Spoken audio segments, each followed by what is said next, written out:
সকলেই চলে গেছে। পরের দিন দেখে কবরের ভিতর থেকে ওই ব্যক্তিটার লাশ উপরের ভিতরে চলে আসছে। বিষয়টা ভালো না খারাপ? দ্বিতীয় দিন আবার সকলেই মিলে সুন্দর করে ধোয়ায় জানাজা পড়ে আবার সুন্দর করে মাখন করেছে, কবরস্থ করছে। দ্বিতীয় দিন একই কায়দা করে কবর থেকে বের হয়ে গেছে। তৃতীয় দিন সব এলাকার মানুষগুলো নিয়ে আবারও সুন্দর করে দিল। তৃতীয় দিন একই কাহিনী। তারপর এলাকার ভিতরে হই হুল্লোড় পড়ে গেল, কি হলো কি হলো, ফায়সালা তো লাস্টে কি হলো। এরকম পাপ আমি আপনি করতে পারি কি পারি না, কথা বলে।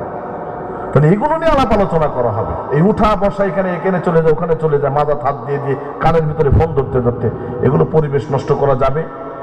যাবে ইনশাল্লাহ। দেখেন, হক কথাগুলো শুনবেন, বলবেন, আনন্দ পাবেন, আমল করবেন, আমলের নিয়াতে শুনবেন, তাহলে দেখবেন মজা লাগবে। এখন আসে তো যেমন হুজুরের কণ্ঠ ভাঙ্গা ভাঙ্গার কতক্ষণ চালাবে, মানে বোনের খেপে টায়ার মাস্ট, অনেক মাল সামান আছে, অনেক দায়িত্ব আছে, এই নিয়ে তো জায়গা মতো পৌঁছতে পারবে না। বিষয়টা এরকম নয়।